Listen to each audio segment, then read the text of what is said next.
Hi, this is Sue from the Mountain Canary Company. Ed's going to visit with you about going on rides with groups or going by yourself. Go ahead, Ed. Hi friends, thank you very much for coming and visiting with me today. Thank you, Sue, for giving me such a nice introduction. This is a subject I wondered about talking to you all about, but because we are here to help you get out there safely and enjoying yourself in the mountains or trails or wherever you want to go, packing or whatever, you decide, this is one of the subjects I think we need to approach. Now, this isn't all just directed at the new person doing this. A lot of what I've got to say is applicable for everyone. I don't care how long you've been riding. And it's something to consider. One of the first things I want to talk to you about is the mechanics of it. The hardest part about doing anything is said to be stepping out of your own front door. Not putting the horse or mule in the trailer, not throwing the saddle on, not being in a group or not ever. But the hardest part is to really kind of screw your desire and courage up to step out. And once you've done that, well, then we need to get into it. But prior to that, there could be some things that give you some more confidence before you ever leave your front door. The most practical one is prepare your animals. Prepare them for everything you're going to do out there. If you can, prepare them at home. Well, Ed, I've only got weekends. Well, I know you've only got weekends, but you don't want to ruin that weekend. So it's best to go out there and actually work with your animal, take the time, work with them. A round pen, if you have one, they're just well worth every penny. If you have a friend that can let you borrow one with them, going with a trainer, those are things you can do. Finding trails close by you where you can ride safely in short distances. Getting used to it, getting used to the balance of riding. It's different than an arena. It's much, much different than riding in an arena. You're sitting up there, your head's about 7 feet in the air, and everything moves around you kind of funny. You're in an arena, it's all different. Everything's kind of, the walls are there, everything's, round pen, the pedals are there, everything's nice and organized. You get out in the woods, there's nothing organized. Nothing looks the same. The trail, you're looking at the trail, you're trying to figure out where the animal's going, you're trying to figure out if the animal's going to behave, you're praying they behave. And so preparing yourself and preparing your animal to face these issues. We talked a lot about in the last issue, which was number 40, we talked about meeting hikers. Well, this is all of this trail extension stuff is part of all of that. Preparation. And one of the things that really is probably one of your best preparation moves is making sure your tack is in good shape. Making sure everything fits, making sure your steering wheel, your bit, your whatever kind of a mechanism you use to talk to the animal to control them. Make sure that's all in good shape and working well. And that you're convinced the animal listens to that. The second thing is checking your saddle. Is the girth in the right position? Are you going to be able to have enough latigo left once you tighten everything up to tighten it up again when they start to sweat, lose a little bit of their belly?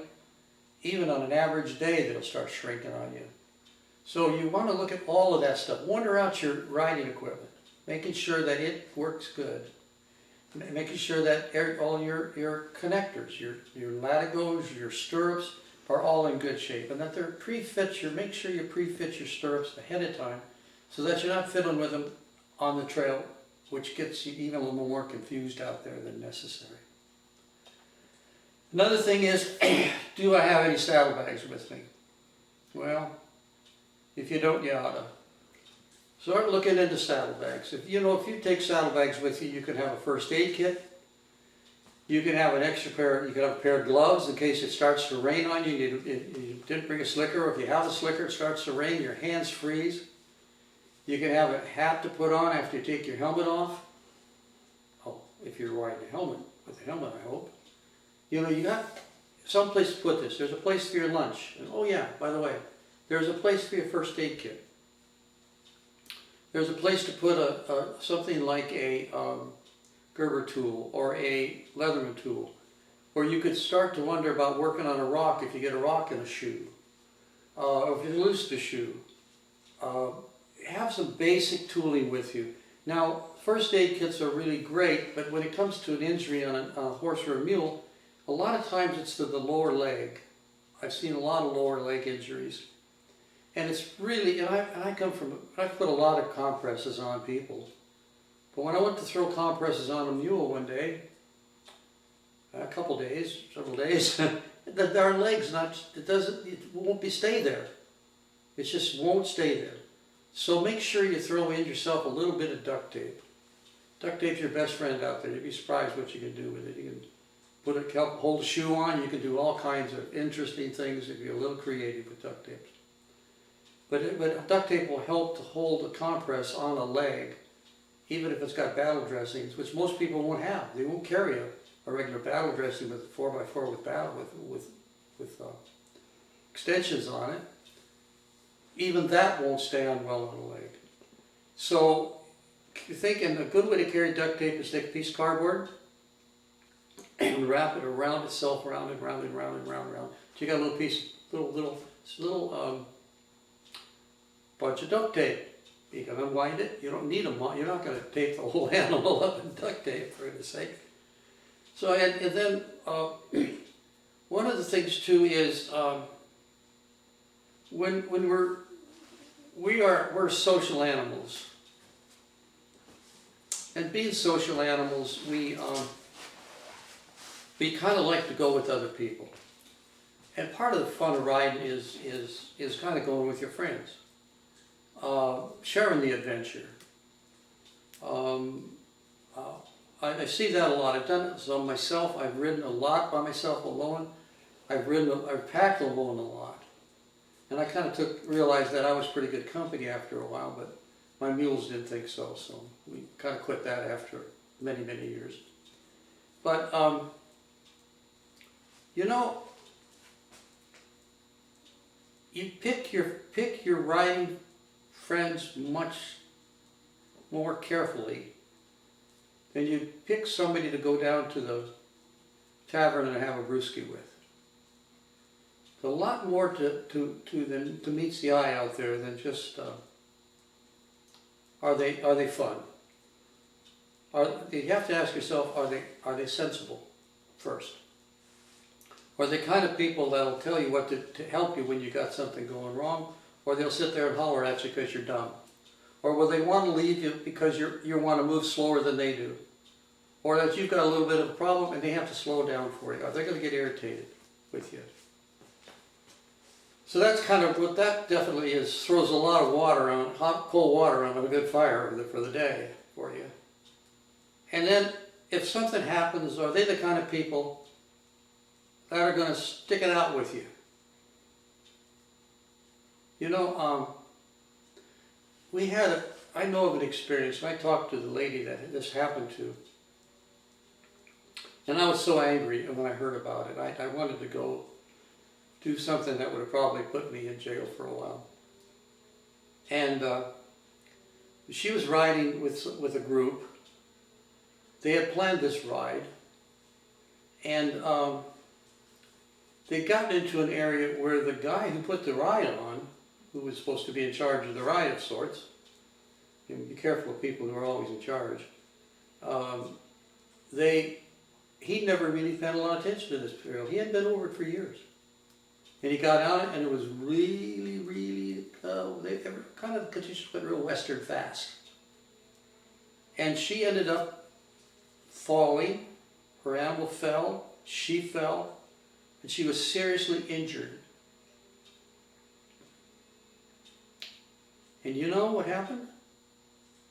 The fellow that was in charge of that says, well, we'll send somebody back for you, but we have a steak dinner planned at the trailhead. And they left her. They left her.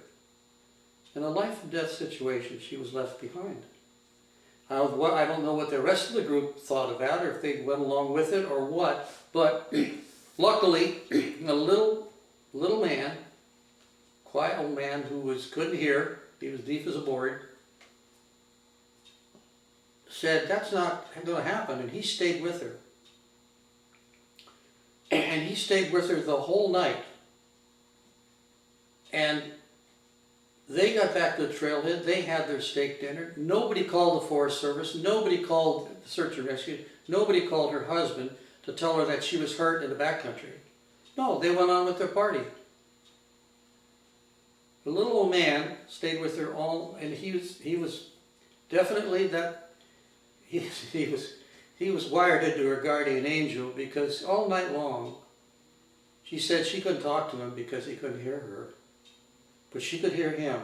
She said all night long, he sat next to her, trying to keep her warm and comfortable, and praying for her all night long. And I heard about that. Oh, Lordy. Anyway, the next day, somehow the word got to the Forest Service. The Forest Service went up. It took them, they dropped in a couple of guys. It took them about 4 hours to cut a landing spot where they could carry her to a landing spot to pick her up with a helicopter. So she was in there roughly about 24 hours unnecessarily. And so pick the people you ride with. Be sure of who you're riding with. If they're really get too boisterous and they're too full of themselves, probably they can't pull the job off. So just be a little more careful with that. It's always, if you're going to ride by yourself, the saddlebags go the same, no matter if you're with a group or if you're by yourself. You do the same checklist for the things. Maybe a little more if you're by yourself.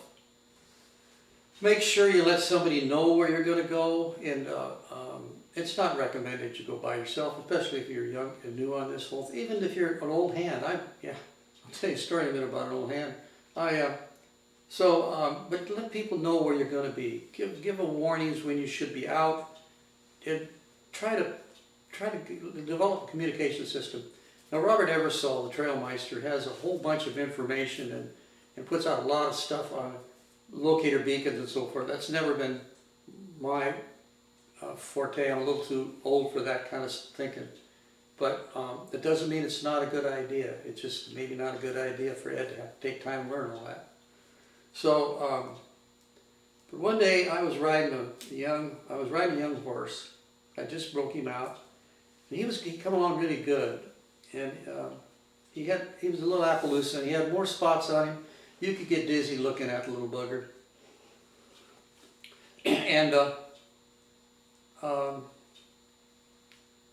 I took him out to an area all west of town here in Plymouth Horse Trail. I took him out there and was going to ride out there, but I'd ridden out there several times before alone. And it was just kind of close there, and it was about a half an hour to get out there. It was a real nice open, clear-cut area, kind of nifty, saw animals. So I unloaded him out of the trailer, and as I was unloading him and tacking him up, 3 little boys, stepping stone little boys, they're probably brothers, were pushing a little motorcycle out there by me. And they went by and they said, "Hi guys, hi," and then we exchanged howdy-doos, and they went on down the trail. Well, I got this guy all tacked up, and he was getting to be a handful. For some reason, he turned into being a real cranky little guy. So when I stepped up on him and sat down in the seat, he got to bucking. Well, he'd done that to me several times before. And I was starting to think then about 2 slices of bread, how he fit between them, when he got tangled up in some brush and fell over backwards. And when he did, I'm stuck in the seat. I mean, I really jammed myself in there because I was sitting on the hurricane deck riding the storm out. But he fell over. And I'm trying to pitch myself off as he's coming over, and I got my leg trapped between the top of the saddle tree and about a 3-foot log. And that's where it landed, and that's where the fun stopped. And that's about the time when I got it all sorted out. He was over there eating some grass, and these 3 little boys came by pushing that motorcycle again. And I hadn't looked at my leg. I wasn't too sure I hadn't punched a bone through it, the way it felt. So I called the boys over and I said, "Can you help me?" "Oh, sure, mister." Really, they're polite gentlemen, just polite little gentlemen. I said, "Could you go, one of you over there, just grab the reins on that knothead over there. Just hold on to the reins. He isn't going to go anywhere. But just hold on to him so I don't have to go chase him down." And I says, "Now, fellas, I'm going to have to drop my pants to look at this leg." So I sat back. I'd already crawled back and was sitting on this log. And I said, "Okay, fellas, I'm going to have to pull my pants down, look at my leg." And they said, "Just a minute, just a minute, just a minute." They plopped their hands over their eyes and turned their back to me. And I tell you, it hurt so bad, but I was laughing and crying at the same time. It was precious. Well, I hadn't punched through. I had just really done a hell of a good job on it. Munched a bunch of tissue up. And didn't break anything. But I needed to get word out. I didn't have a cell phone. This was pre-me packing around a little cell phone even. So I needed to get a phone call to my daughter or my ex-wife to come get me at the hospital. Because I was planning on driving into the hospital. So I told little boys, I gave them my area code, one of my area code, another one my prefix, and another one, the last 4 letters, the numbers of my telephone number. I said, it sounded like a chime. Dum dum dum dum dum dum. They went through it several times. "We got it, mister. Thank you so much." And they waited till I got that critter and got in the truck and started driving away. But it would have been so much better if I could have just sat there and had somebody come and help me. The way it was, I got to the hospital. We got early X-rays, and my daughter came and grabbed the trailer and hauled the Rebel, was his name, away. And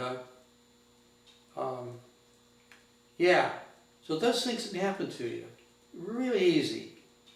A simple little fall can really be serious. So if you don't show up at the other end, you want somebody to know that you're not there. Now, I tell you this stuff not in any way intention whatsoever to scare you. I don't have any intention to sound like I've done anything special, because I ain't. But I tell you this stuff because Sue and I have a job here. We've built ourselves a job. And that's helping you get out there safely and with the right attitudes. And safety is an attitude. We want you out there. We want you having a good time. We want you to have a good time, then you want to go do it again. So that's why I tell you some of these stories. It's just, I've done a lot. I've done a lot of things, seen a lot of things. I'm just a guy who's had the opportunity to do it. I'm not special. So, yeah. I just want you out there safely, having a good time. Sue, you got anything to add to that, darling? No, I think you did a good job on that. You sure? Yeah, yeah, all right. Okay, okay, folks. Thank you all so very much for coming by and putting up with me and giving me time to visit with you. And as always, I want you to please remember to ride as often as you can. But for goodness sakes, please ride safely. Thank you.